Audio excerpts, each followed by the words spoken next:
بسم اللہ الرحمن الرحیم اللہم ربی زدنی علما اللہم ربی زدنی علما اللہم ربی زدنی علما کثیرا۔ یہ القراءۃ الواضحہ کے اسباق چل رہے ہیں۔ اس سے پہلے آپ نے جو الدرس السادس یعنی چھٹا سبق جو آپ نے پڑھا، اس میں مذکر و مؤنث کا ذکر تھا، تذکیر و تانیث سے سبق کا تعلق تھا، یعنی مذکر کے اعتبار سے مذکر اگر مبتدا ہے تو اسی کے اعتبار سے خبر کا صیغہ لایا گیا، اگر لفظ مؤنث کا ہے اور مبتدا ہے تو اسی کے اعتبار سے مؤنث کی خبر لائی گئی۔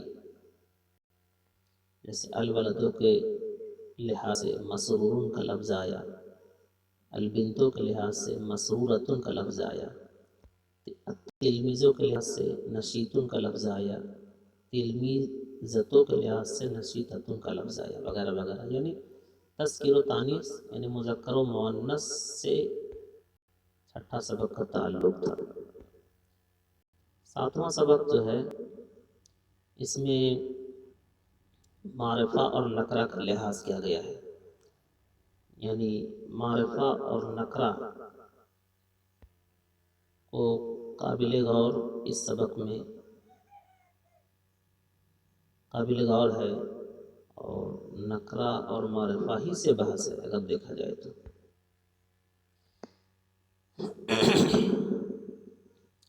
اب نکرہ اور معرفہ کیا ہے؟ معرفہ بس آسان لفظوں میں آپ سمجھ لیں کہ معرفہ وہ ہے جس میں خصوصیت کا معنی پایا جائے گا، اور معرفہ وہ ہے جس میں خصوصیت کا معنی پایا جائے گا، اور نکرہ وہ ہے جس میں عمومیت کا معنی پایا جائے گا۔ یعنی جو لفظ عام ہوگا اس کو نکرہ کہا جائے گا، اور جو لفظ خاص ہوگا اس کو معرفہ کہا جائے گا۔ اب پہچان کیسے ہوگی کہ یہ لفظ عام ہے اور یہ لفظ خاص ہے؟ پہچان یہ ہے کہ جو لفظ عام ہوگا اس لفظ کا معنی جو ہوگا وہ عام معنی پر دلالت کرے گا، عمومیت پر دلالت کرے گا، یعنی عام ہونے کے بارے میں بتائے گا، اور جو لفظ خاص ہوگا وہ خاص معنی پر دلالت کرے گا، خصوصیت بتائے گا کہ یہ خاص چیز ہے۔ تو ایک عام چیز اور ایک خاص چیز، اسی پر بحث ہے معرفہ اور نکرہ۔ پہچان کیا ہے معرفہ اور نکرہ کی؟ پہچان یہ ہے کہ جو معرفہ ہوگا اس پر الف لام لگا ہوا ہوگا، اور جو الف لام سے خالی ہوگا وہ لفظ نکرہ کا ہوگا، اور جو لفظ الف لام سے خالی ہوگا اس پر تنوین ہوگی، اس کے آخری والے حرف پر تنوین ہوگی، اور جس لفظ پر الف لام لگا ہوا ہوگا اس کے آخری حرف پر صرف ضمہ ہوگا، پیش ہوگا۔ بس یہی پہچان ہے الف لام اور غیر الف لام۔ جس لفظ پر الف لام ہوگا اس پر خصوصیت کا معنی پیدا ہوگا، اس سے خصوصیت کا معنی پیدا ہوگا، اور جو لفظ الف لام سے خالی ہوگا اس سے عمومیت کا معنی پیدا ہوگا۔ یعنی یہ سمجھ میں آئے گا کہ یہ عام چیز کے بارے میں دلالت کر رہا ہے، عام چیز کے بارے میں بتا رہا ہے، اور جو لفظ خاص ہوگا وہ خاص چیز کے بارے میں بتلائے گا۔ دوسری بات، اگر اس میں اشارہ مشار الیہ پر آ رہا ہے، اگر مشار الیہ پر الف لام نہیں ہے تو پھر مشار الیہ کے آخری والے حرف پر تنوین ہوگی، اور اگر اس میں اشارہ آ رہا ہے چاہے وہ قریب کے لیے ہو یا نزدیک کے لیے ہو اور مشار الیہ پر الف لام ہوگا تو پھر صرف ضمہ ہوگا۔ دوسری بات، نکرہ سے مطلب نکرہ کا جو لفظ ہوگا اور اس میں اشارہ کے ساتھ آئے گا تو اس سے خود بخود مطلب کھل جائے گا، اور اگر معرفہ کے ساتھ اس میں اشارہ آ رہا ہے تو جب تک معرفہ کی خبر نہیں لائی جائے گی تب تک مطلب اور معنی نہیں کھلے گا. یعنی جو لفظ نکرہ کا ہوگا وہ صرف اس میں اشارہ ہی سے اس کا معنی اور مطلب کھل جائے گا، سمجھ میں آ جائے گا. لیکن جو لفظ معرفہ کا ہوگا اور اس میں اشارہ کے ساتھ ہے، اشارہ اور مشار الیہ دونوں ہیں، تو بغیر خبر کے اس کا معنی نہیں سمجھ میں آئے گا.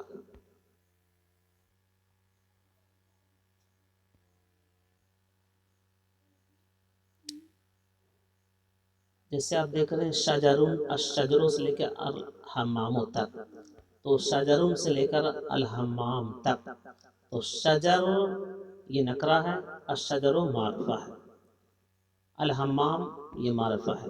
تریون یابس ناضج زرقاء، ان پر الف لام کیوں نہیں لگے؟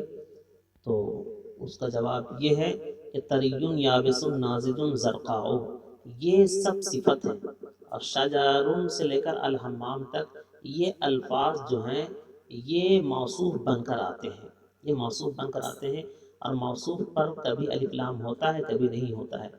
تو تریون یابس ناضج زرقاء پر الف لام اس لیے نہیں آئے کہ یہ تریون یابس ناضج زرقاء یہ تابع ہوتے ہیں موصوف کے، یہ تابع ہوتے ہیں موصوف کے. تو موصوف پر اگر الف لام ہوگا تو اس پر بھی ہوگا، اگر نہیں ہوگا تو اس پر بھی نہیں ہوگا.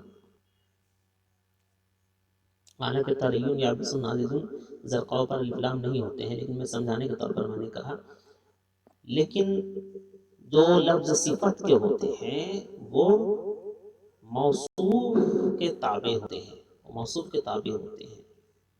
چلیے، شجرون، شجرون کا معنی ہوا، ہاں دوسری بات یہ غور کرنی ہے کہ جو لفظ نکرہ ہوگا اس وہاں خود کوئی اور کچھ اور ایک کا معنی پیدا ہو جاتا ہے.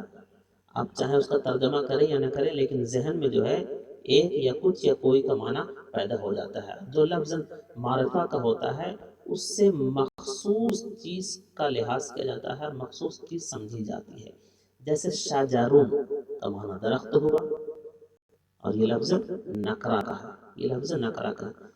شجرون کا معنی درخت. اب یہاں کوئی درخت یا ایک درخت ایسے بھی آپ بول سکتے ہیں، کوئی درخت یا ایک درخت یا صرف درخت آپ بول سکتے ہیں. تو شجرون کا معنی کوئی درخت، آم کا درخت ہو، جامن کا درخت ہو، امرود کا درخت ہو، کوئی بھی درخت شجر سے آپ مراد لے سکتے ہیں، شجر سے کوئی بھی درخت مراد لے سکتے ہیں. لیکن الشجر جیسے ہی کہا جائے گا الف لام لگا کر، تو اب اس سے صرف کوئی خاص درخت ہی مراد لی جائے گی، یعنی کسی خاص درخت ہی کے بارے میں سمجھا جائے گا کہ الشجر کہا جا رہا ہے. ٹھیک ہے.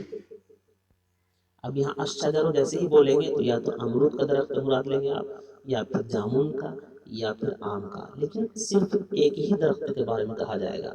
لیکن شجرون جیسے ہی آپ نے کہا تو باغ میں جتنے درخت ہیں اس میں سے کسی درخت کو آپ شجر کہہ سکتے ہیں. لیکن الشجر جیسے ہی آپ نے کہا تو باغ میں جتنے درخت ہیں اس میں سے کسی ایک درخت کے بارے میں آپ سمجھیں گے. ٹھیک ہے. چلیے، تو شجرون کا معنی ایک درخت یا کوئی درخت یا صرف درخت ایسے ترجمہ کر سکتے ہیں. اور الشجر کا معنی صرف درخت. یہ ذہن میں یہ جو ہے خصوصیت کا معنی جو ہوگا یہ ذہن میں آپ اس طرح ترجمہ نہیں کریں گے کہ الشجر کا معنی کوئی خاص درخت، ایسا نہیں. صرف ذہن میں آپ کو یہ بات، ذہن میں صرف یہ بات رکھنی ہے کہ الشجر سے صرف درخت مراد ہے، کوئی خاص درخت، مطلب ذہن میں یہ بات رکھنی ہے آپ کو. غصن کا معنی ڈالی، کوئی ڈالی، کسی چیز کی بھی ڈالی ہو سکتی ہے، کوئی بھی درخت کی ڈالی. لیکن الغصن ڈالی، الغصن ڈالی. فاکہۃ میوہ، کوئی بھی میوہ یا ایک میوہ ایسے بھی بول سکتے ہیں، لیکن الفاکہۃ کا معنی صرف میوہ ہوگا اور خاص میوہ سمجھا جائے گا. الحمام غسل خانہ. تریون تازہ، یابس باسی، ناضج پکا ہوا، زرقاء نیلا.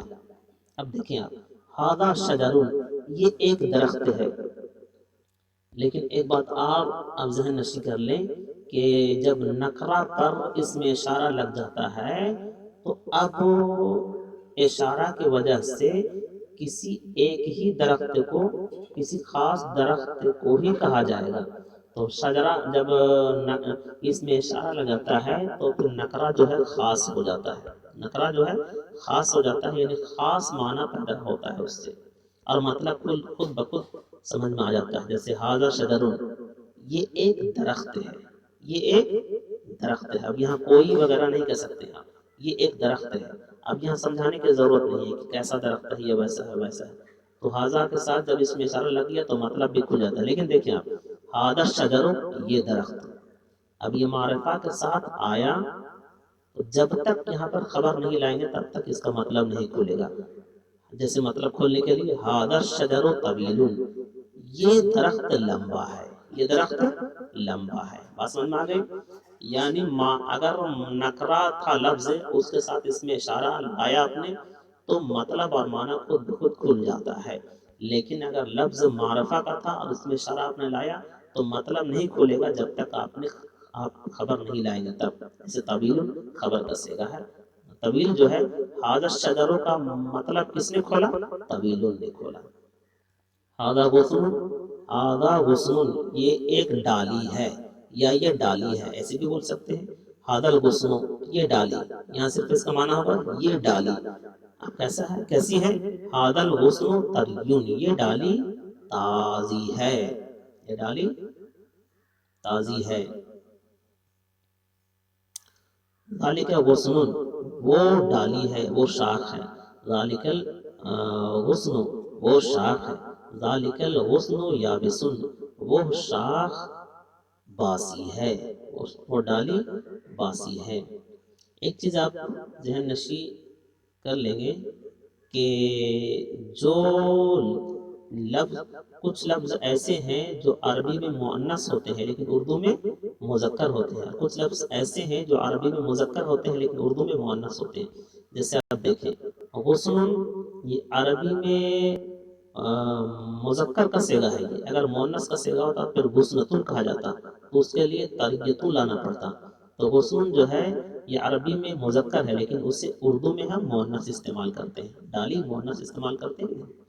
تو اگر یہ مؤنث کا صیغہ ہوتا تو ذالک غصن نہیں تلک غصن کہا جاتا، تلک غصنۃ کہا جاتا، لیکن یہ لفظ مذکر کا ہے، عربی میں مذکر ہے اور اردو میں مؤنث ہے۔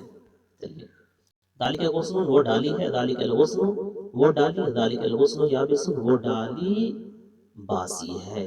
ھذہ فاکہۃ، یہ میوہ ہے، ھذہ فاکہۃ، یہ میوہ، ھذہ فاکہۃ ناضجۃ، یہ میوہ پکا ہوا ہے۔ اب دیکھیے میوہ جو ہے اردو میں مذکر ہے لیکن عربی میں مؤنث ہے، فاکہۃ ہے، فاکہۃ کے لحاظ سے ناضجۃ کا صیغہ آیا تائے تانیث کے ساتھ۔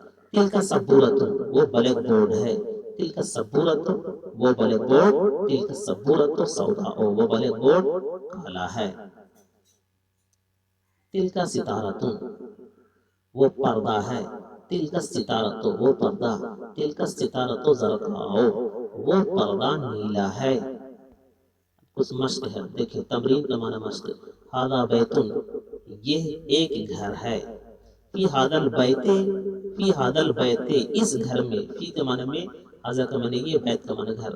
فی ھذا، فی ھذا البیت یعنی اس گھر میں، حجرۃ، ایک حجرہ ہے، مطبخ، اور ایک باورچی خانہ ہے، وحمام، اور ایک غسل خانہ ہے، اور ایک غسل خانہ ہے۔ ذالک فصل، وہ جماعت ہے، وہ کلاس ہے۔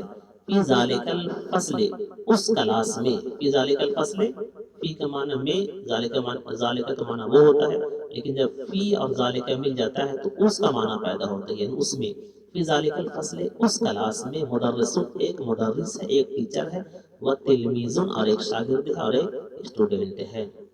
ھذہ حجرۃ، یہ ایک کمرہ ہے۔ دیکھیے کمرہ جو ہے عربی میں مؤنث ہے اور اردو میں مذکر ہے۔ حجرۃ، یہ ایک کمرہ ہے، تو حجرہ کے لحاظ سے ھذہ کا صیغہ آیا، اگر یہ مؤنث مذکر ہوتا پھر ھذا آتا۔ ھذہ حجرۃ، یہ ایک کمرہ ہے، فی ھذہ الحجرۃ، اس کمرے میں، سریر، ایک تخت ہے، چارپائی بول سکتے ہیں آپ، سریر ایک چارپائی ہے، آپ تو تخت ہی بولیے، ایک تخت ہے، ومن زدتن اور ایک ڈیسک ہے، وہ کرسیوں اور ایک کرسی ہے۔ اس کمرے میں ایک تخت ہے اور ایک ڈیسک ہے اور ایک کرسی ہے۔ تلک حجرتن وہ کمرہ ہے، لتلک الحجرت اس کمرے کا، لتلک میں جو لام ہے اس کا لفظی ترجمہ اس طرح سے بھی ہوگا، لتلک الحجرت اس کمرے کے لیے، بابن ایک دروازہ ہے، منافذتن اور ایک کھڑکی اور ایک روشن دان ہے، وفتحتن اور ایک کھڑکی ہے۔ اب اس کا اصطلاحی ترجمہ اس طرح سے آپ کریں، لتلک الحجرت اس کمرے کا ایک دروازہ ہے اور ایک روشن دان ہے اور ایک کھڑکی ہے۔ کیفا ہادی الفاکہۃ کیسا ہے یہ میوہ، ہادی الفاکہۃ ناضجۃ یہ میوہ پکا ہوا ہے۔ کیفا تلک الستارۃ کیسا ہے وہ پردہ، تلک الستارۃ زرقاء وہ پردہ نیلا ہے، وہ پردہ نیلا ہے۔ ما فی ہذہ الحجرۃ اس کمرے میں کیا ہے، ما فی ہذہ الحجرۃ اس کمرے میں کیا ہے، فی ہذہ الحجرۃ سریر اس کمرے میں ایک تخت ہے، اس کمرے میں ایک تخت ہے۔